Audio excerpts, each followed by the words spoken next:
Columba made the sign of the cross and said, "Go no further. Do not touch the man. Go back at once. In the name of God." That's what your mom did to me. It didn't work. So, Well, except you're not a man. thank you, Yeah. poor sea creature.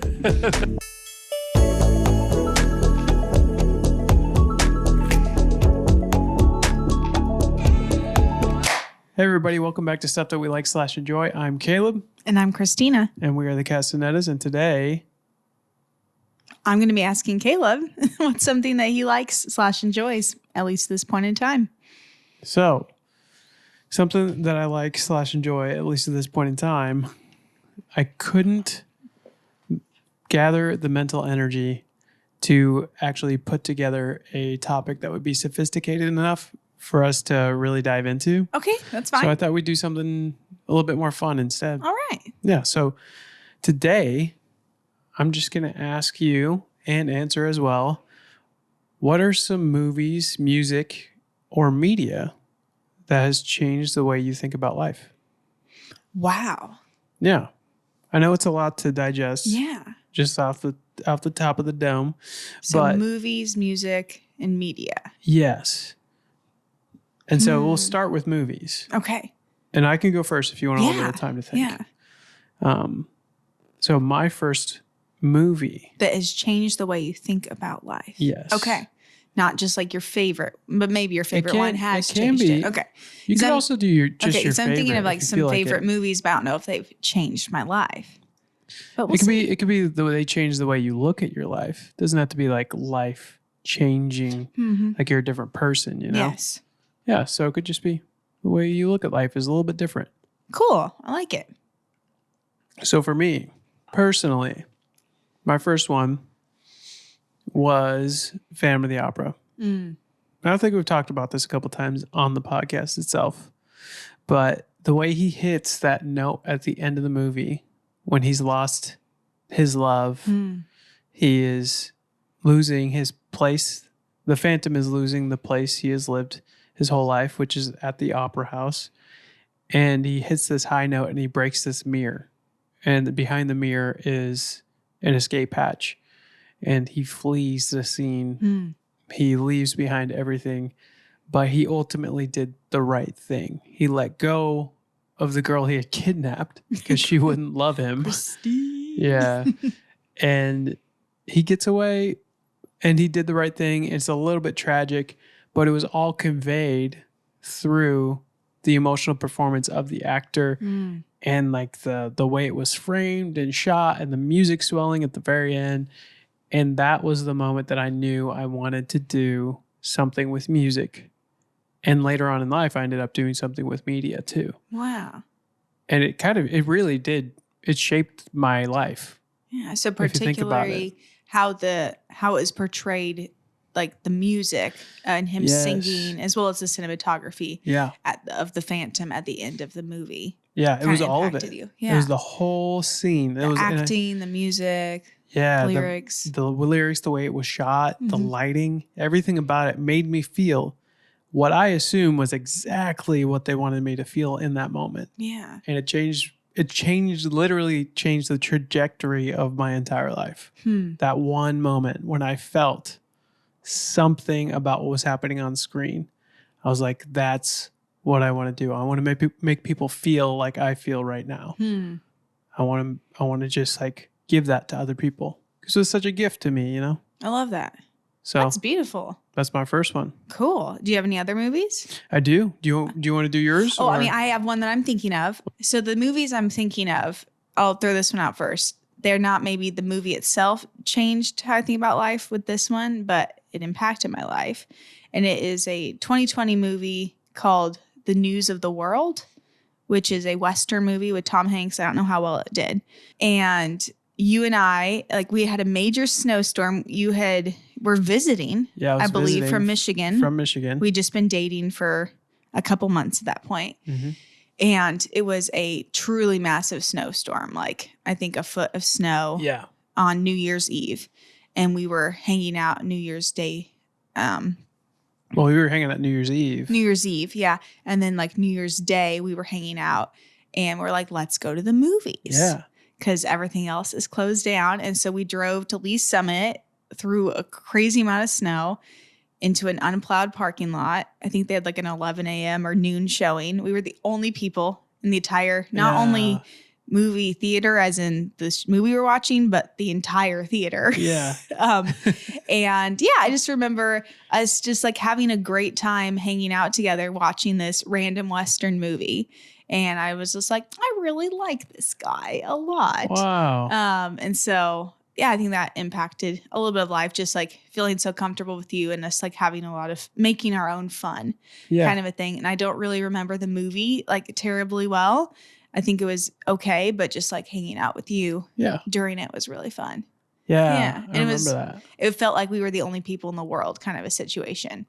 Like we drove out there, like drove by a handful of cars. There's just like the one person working at the movie theater, you know, and just like, oh, it's just us. That's cool. Yeah. That's a good one. Thanks. So less the movie and more the opportunity. Hey, that still counts, you know? Mm-hmm. Yeah. So my second one would be The Gladiator. Okay. It was the first time I had ever seen somebody die on screen and not been sad about it. Because his death meant something. He's impactful, yeah. Yeah. And it made me look back at my life and be like, what do I have to die for right now? You know, what is there in my life that's truly a cause worth dying for? And I think that's the first time I experienced the end of a movie being like sad, happy. And then I kind of get addicted to those types of movies where the hero dies at the end.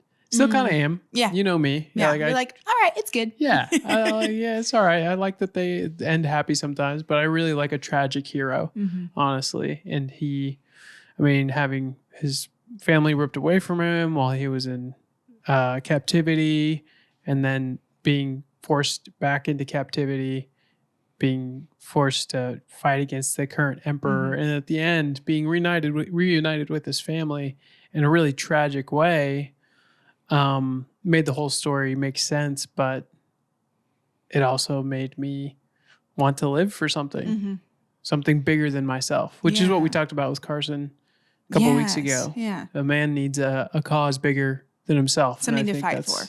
Yeah, I think that's what I felt in that moment.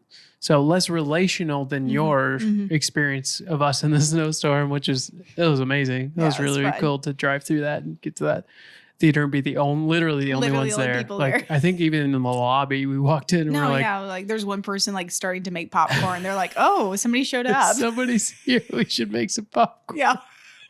We're like, we don't want popcorn. Yeah, it's like 11 in the morning or something. Yeah. Too good. That's but nice. Yeah, any other movies? So Gladiator. I would say Anne of Green Gables was super impactful to me. Okay. I watched the movie. I think, they might have made some more recent TV shows, but like the quintessential movie, I don't know when it came out, 80s, 90s or something. Watched it several times. Anne of Green Gables and Anne of Avonlea, I think is the sequel. Read the books growing up, but I remember really, even from a young age, identifying with Anne, the main character, even though I'm not orphaned. I have a lovely family, don't have red hair.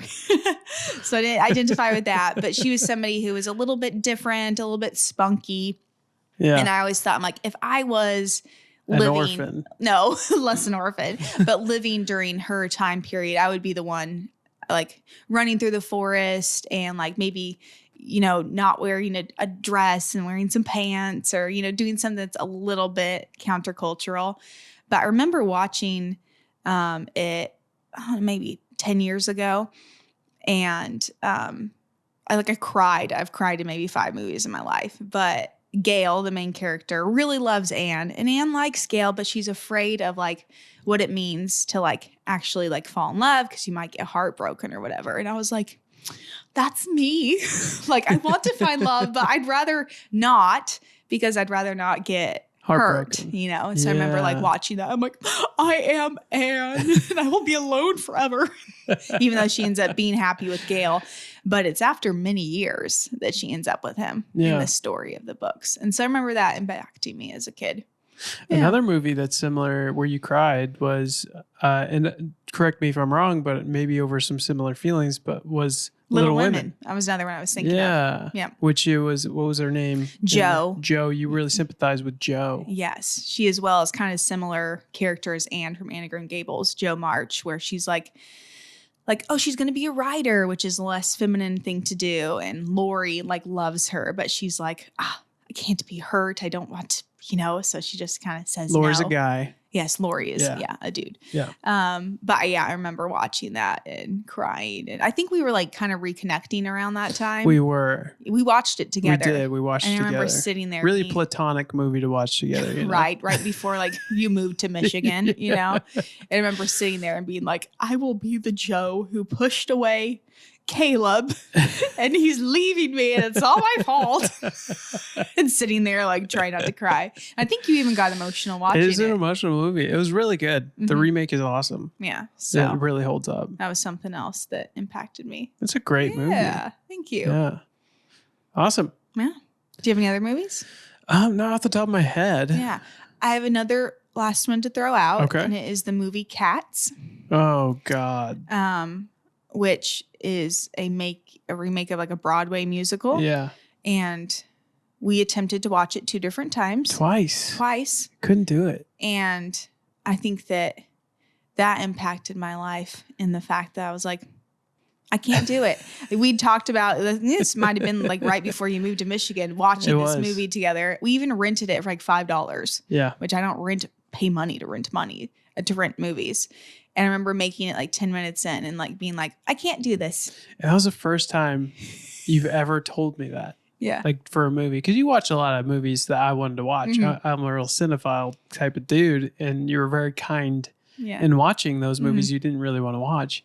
But this is the only movie you ever turned to me and said, I can't do this.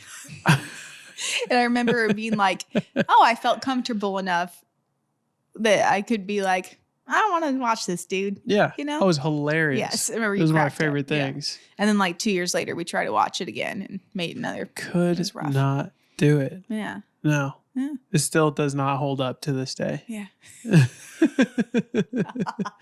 I'd say another one that I just thought of was Lord of the Rings. Okay. And I think it was less that it was transformative in the way I thought about my life, but that it really marked a time in my life. Mm-hmm. Like I remember being I think I was probably, I can't remember what age, but I was sick when I watched the first Lord of the Rings and like it was like a fever dream. Oh no. But I liked it so much that it kind of became like all I was about for a long period of time. I loved Lord of the Rings. Like would go into the woods, like kind of forage around. Gandalf. Yeah. No, I am a hobbit. Yeah, and I'm short and hairy. I kind of got most of it going on for me. But I just remember it being such like probably a year of my life where I was just obsessed with the Lord of the Rings. I got the Lord of the Rings like movie companion that told you about all the different characters in the Lord of the Rings. I hadn't even read the books yet. And then I got like the Lord of the Rings book set. I went through all the books. And so it was less of a life transformation, but it was more of like marking a time in my life. That's cool. That was really fun for me. Nice. So Lord of the Rings. Wow. Big impact. Love it. It was a great question. Thanks. Yeah. Moving on to the next one. Yes. This one might be more tough because it's music. Yes. So music that has impacted your life or changed your life in some sort of way. And I can go first if you need a minute. I'm thinking of one. Oh, so cool. I went to a conference called Acquire the Fire. It was, I think, with Teen Mania, which is like a ministry that doesn't exist anymore. I believe I was around 15, 16 years old. Teen Mania. Went with my youth group. And John Mark McMillan was there. And it was the first time I heard How He Loves, that worship song. And it's a full stadium of teenagers. I would say maybe 20,000. I'm not exactly sure how many. That was a very packed out stadium. You could smell that just by I think it was one of the first sessions, so nobody smelled too bad yet. Okay, yeah. But I remember it was everybody's first time hearing How He Loves. I think he had just written it recently. It wasn't like a common worship song or on the radio. And got to the chorus, He loves us, oh, how He loves us. And we just sang it for like 10 minutes. Wow. And then the music just played, and then people just started singing it again. Like, it was just really beautiful, like a whole bunch of teenagers getting really moved by these simple lyrics of Jesus loves me, like in my, brokenness. And I'm sure a lot of people not even knowing quite what they're singing, but I remember that being really cool. Like, they tried to end the word, move on to the next song, a couple times, and just a bunch of little teenagers just kept singing it out. That's cool. Remember that being really impactful time, and like just for a worship song, how it can, singing really brings people together, and even super simple lyrics in 6/8 timing, which I don't like songs in because I'm not very good at playing them. Can impact people. That's a big one. Yeah. He was great with that. Mm-hmm. And he'd do like the falsetto part at the end too. Man, what a time in life. That's a very specific time. I can remember John Mark McMillan was huge. And I didn't love him vocally. Yeah. But his songwriting was really, really good. So I could see that. Yeah. I could see that being impactful. I wonder if you took like some infrared goggles and just looked down at a stadium of 20,000 people, could you see like all the farts going on that nobody hears, Especially when everybody's singing nice and beautifully. Yeah, because that's 20,000 butts. You don't think about that. I thought you were going somewhere really beautiful with no, this. not at all. You don't think about us 20,000 butts in a stadium together. I just want to see like the puffs of poop steam coming off of them. You don't actually want to see that. I do. It seems hilarious to me. Yeah. Anyways, mine was, it's called Elysium by Hans Zimmer, or Elysium. And it's playing during or right directly after the death scene in Gladiator. Oh, really? Okay. So kind of that connection. Yeah. Yeah. So they're kind of married in my head, but it's just it was one of the first songs by him that I really, really enjoyed. And it's a very freeing, happy song directly after this amazing death scene. Yeah. That's supposed to be lauded for its heroicism, or however you would say that. And then there's this really like encouraging, happy song as he reunites with his family in heaven. And that always stuck with me. And maybe that's where my love for soundtracks was born. I'm not sure. That's great. But yeah, that. And then I love Hans Zimmer in most of anything he does. But Time in Inception, the song's called Time. It's like the main theme of it. And it's just an amazing song. Just so simple, but really complex ideas in the background. And that also helped form my love for soundtracks, which is primarily what I've written the past 10, 11 years of my life, maybe longer.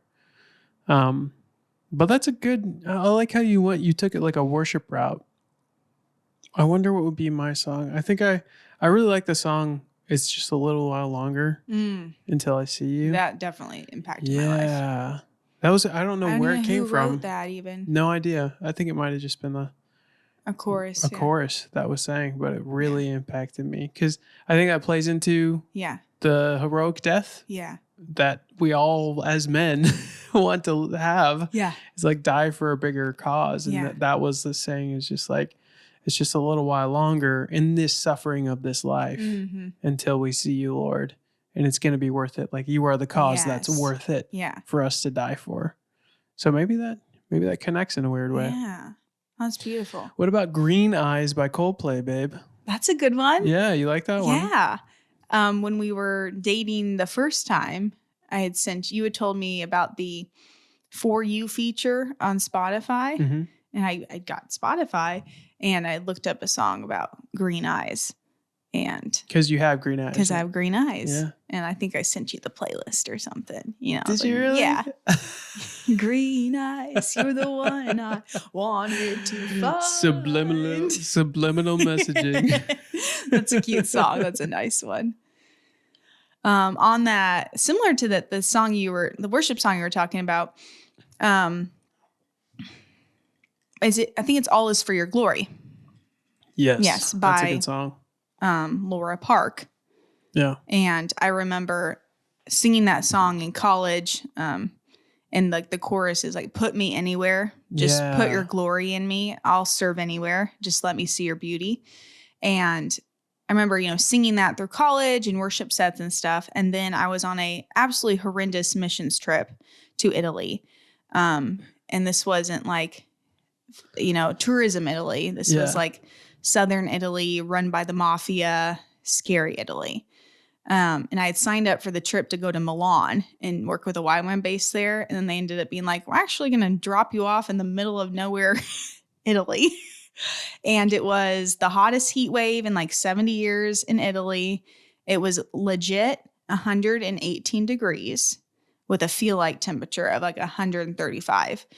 And there was no air conditioning. We couldn't drink the water. It had to be like bottled water, and they kept running out of water. And I remember they had a little bit of like Wi-Fi if you sat on top of the roof of this building we were staying at. So I'm sitting on this like flat roof. And I remember I was sending little Snapchat videos to my mom. And there's this one of me singing, put me anywhere, just put your glory in me, and I'll serve anywhere. And I remember like just like singing it and like sending it to her. I'm like, I'm actually like on this missions trip and I've sung for years, like, God, I'll go anywhere. I'll do anything. And now I'm actually in the middle of like horrible Italy, and it's like really hot and really not what we signed up for, but we're doing missions work. And I'm being like, well, I sang it and he took me up on my word. Yeah. I remember it being like, like our prayers that we don't even realize we're praying or don't really even mean, especially when we're singing them. Mm-hmm. But it even like gave me strength in that moment. Like, it's all for Jesus. That's good. It's a good song. That's a good story. Yeah. Yeah. Be careful what you sing. I know. Careful what you say. Yeah, exactly. He'll do it. Certain lyrics and songs, I'm like, I'm not going to sing that because I don't want that. That's funny. Yeah. All right. Last one would be TV shows. Oh, man. I think that the TV show Lost really impacted me. It's the first, like my family, we didn't have like cable TV growing up, and we didn't really watch a ton of TV. We would watch like movies and stuff like that. But this is when Netflix came out and you would order DVDs. And we'd heard about this TV show called Lost, which I think at the time had 5 seasons out. And there was this summer where we would get 2 CDs at a time delivered to us of Lost. And we would sit and watch 5, 6, 7 episodes in a row. My mom, my brother, and I. And it was such a good show. And the first show that I'd ever watched that had like cliffhangers and like flashbacks, flash forwards. It's like a mystery. And like, the episode ends and you just gotta watch the next one. And I remember like us finishing 3 or 4 episodes, and I'd be like, guys, we should like go do something. And I'd like go upstairs and then hear the next episode playing. My mom and Josh are listening, watching it. And then we actually watched like the last season. Did you go back down? Of course. Oh, okay, I can't, let him watch it without me. Yeah. But it was just a really fun summer, and like something that we didn't normally do, was watch a bunch of TV. But yeah, to this day, it's like really fun memories with that TV show. And we watched the last season as it aired live and like record on our VHS the episode once a week and stuff. But yeah, I don't know. Just really liked that. I don't know. Maybe that murder mystery kind of vibe that I still enjoy. Yeah, you really do still like that. That's cool. Yeah. Yeah, because it's more of like a marking time in your life. Exactly. Than it is because the show was okay. Mm-hmm. I mean, it was good. Yeah. It was really good. The ending was okay. I did not like the ending. Yeah. Yeah. But for the most part, it marked your life. It was a great time in your life. Yeah. I think that's cool. I think I was maybe 18. I think I just graduated high school when we were finishing it up around that time, 17, 18. Yeah. Yeah, I watched that whole thing with my little brother Jake. Okay. That was probably, now that I think about it, that was probably the beginning of like our actual adult friendship. Cool. Was like watching all of Lost. I think I was just graduating high school as well, and thinking about going to YWAM, and we literally would stay up till like 2 a.m. Yeah. watching episodes of Lost, and it was like getting not good. Right. But as long as you had people there that were in it with you, you know, it made it fun. The last 2 seasons weren't as good. Yeah. They weren't, but the people you did it with were the most important thing. And so yeah, that's a great show to be marked by, honestly. And there's this song I think it's called By the Mamas and the Papas, Make Your Own Kind of Music. Oh. Make your own kind of music. And it plays in the hatch in, I think, season 2 or 3 when Desmond, he's the guy who's in the hatch who has to push this button or else the world explodes or something. Yeah. And when they introduced him, they played that song. So before I came out to college here in Kansas City, I did a semester at a community college in Colorado and did a guitar class and did a performance to that song. No way. And sang that song. That's so funny. What? And several people came up afterwards and congratulated my mom on how good she did because we looked very similar at the time. Oh, and I was like, nobody even told me I did good. They told my mom I did. Stolen valor. But I remember finishing the last episode of Lost and absolutely despising the ending. If I watched it again, I might like it a little bit more. But I remember the next morning waking up and going down to ask my brother something because his room was in the basement and he's sitting there at his laptop watching the pilot episode of Lost. Oh, poor guy. Like he wanted to like make things good again. Yeah. That's so funny. Yeah. That's a good one. Yeah. I think one for me, and it's not one that's like changed my life, but it really helped me through a hard time in life, was How I Met Your Mother. Aw. It was a rough year. And I think it was the year before the final season had aired. Okay. And I started getting into the show How I Met Your Mother. I think it was probably through Daniel Yake, maybe. Or maybe it was before I even met him. But man, oh man, it was the actors in that show were comedians in and of themselves. They're just such funny people. And that was the first like laugh track show that I really, really enjoyed. Even though I'm not a big fan of the laugh tracks, especially today. I think they've gone the out. Last notable laugh track kind of show. I think so for me. Yeah. But it helped me through a really rough time in life. There wasn't a whole lot to laugh about in those 2 years. I was really going through it, but it picked me up and it kept me going. You know, humor. There's a lot of what's it called? The soldiers in the trenches would have this kind of humor about them. It was like death humor or dark humor. There's a lot of dark humor, but you need that.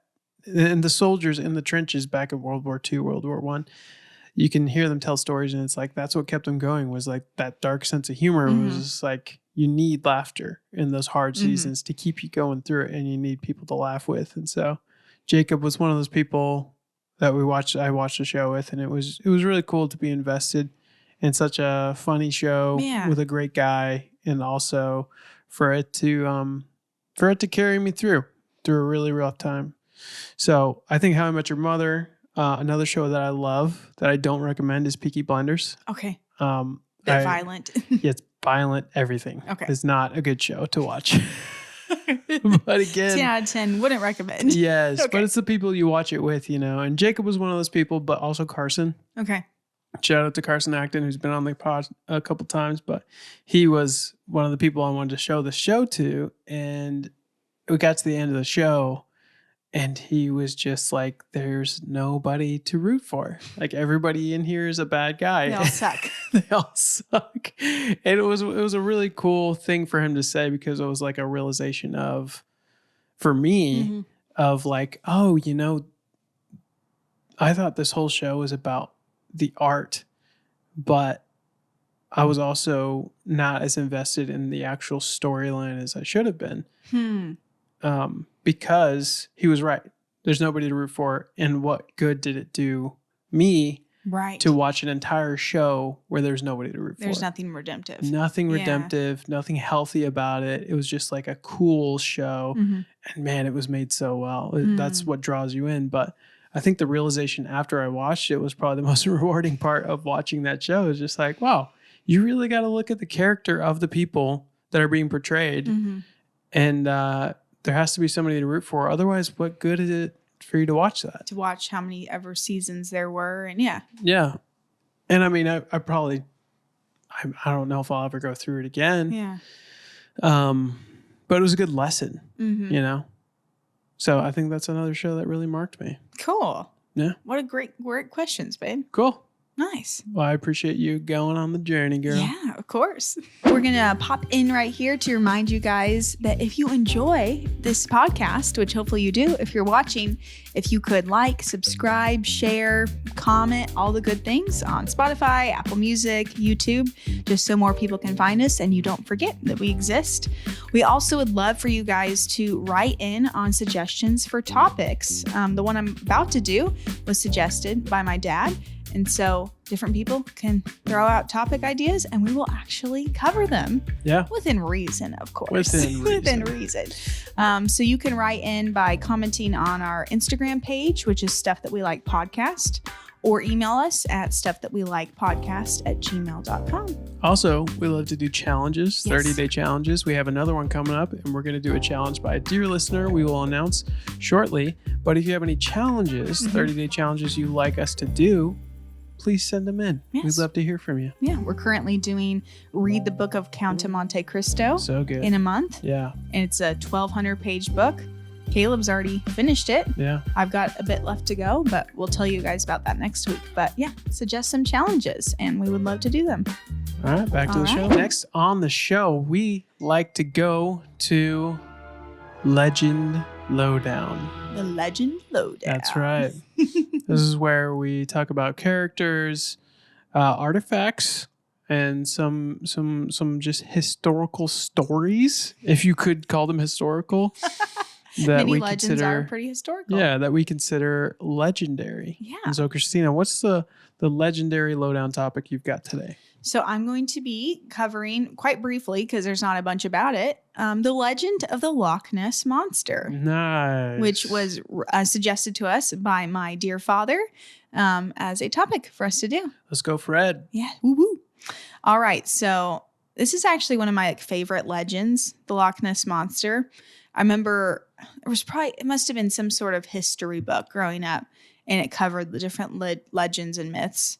And I remember seeing a picture of what was allegedly the Loch Ness Monster and being pretty convinced that it was real.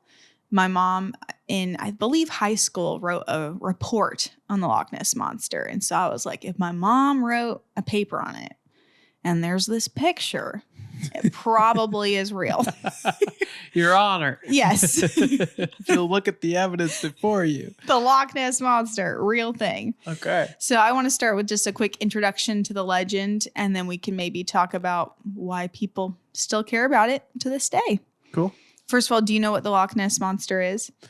So Nessie is in a loch in Scotland, if I'm not incorrect. And that's the extent that I know. Okay. That's great. That's more than I remembered.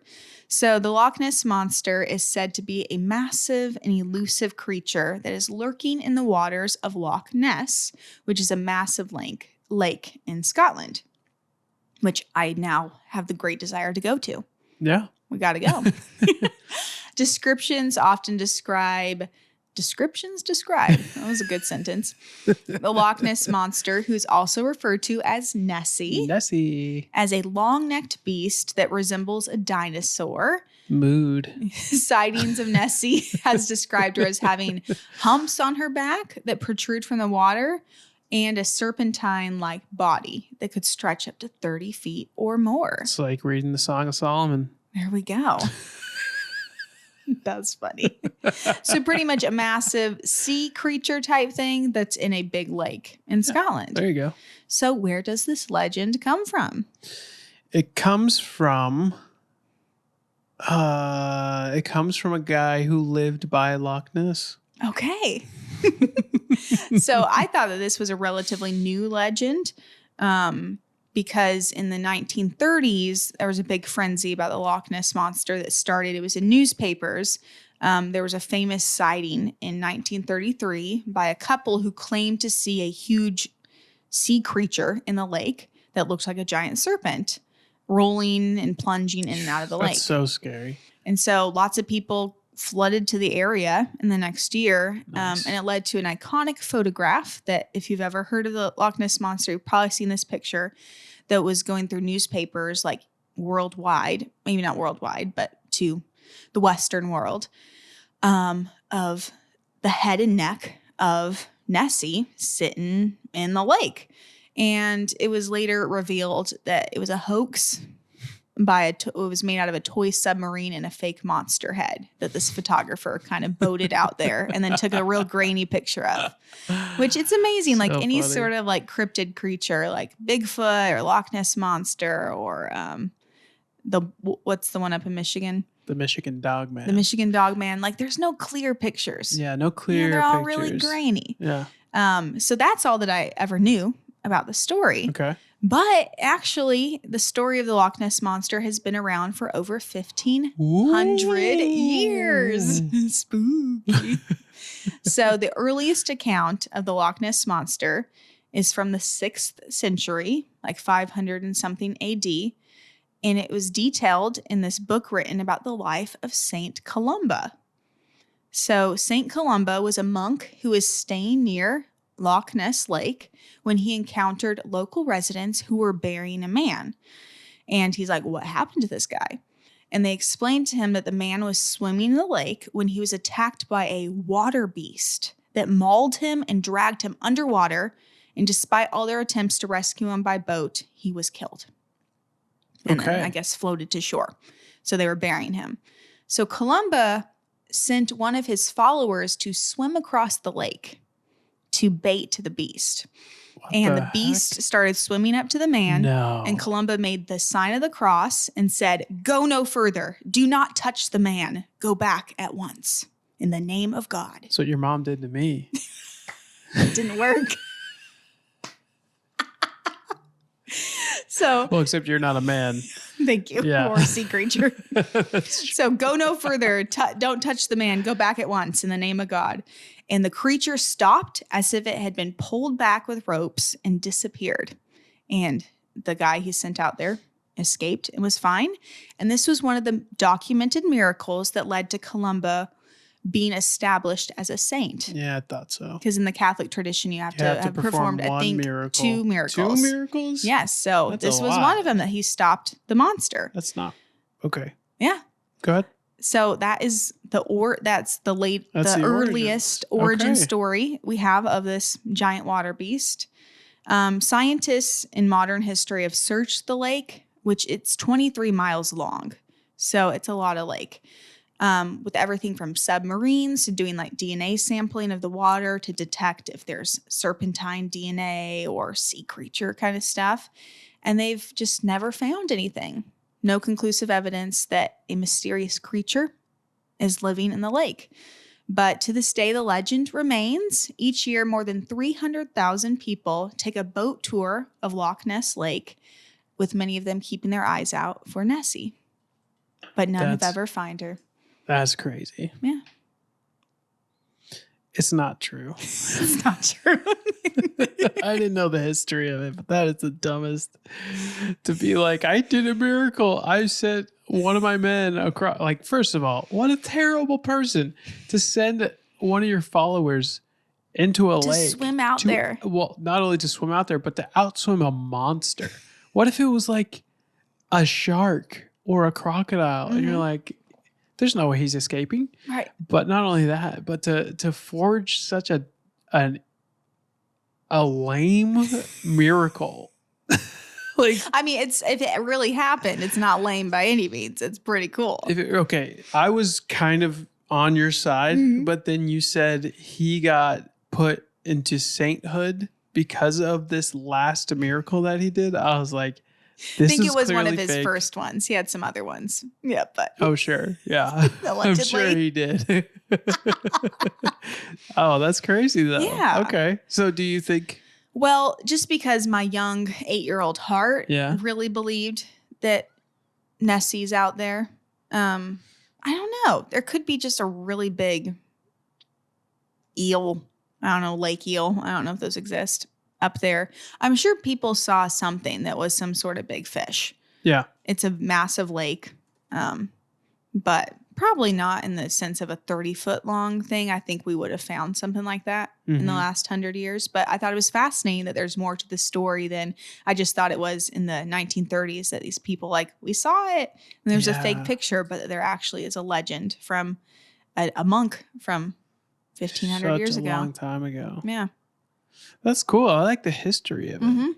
Man, can you imagine, though, if it was real? Yes. Like the terrifying just picture of this eel-like creature raising its head up above the water, and you're like, oh my God. And then coming for you. And then, racing after you. That would be so intimidating. I saw today a video of a short video of a couple in the ocean, and they're right by a whale as it's feeding, like right by them. And it's an underwater view of this whale opening its giant mouth and just scary. barely passing them by.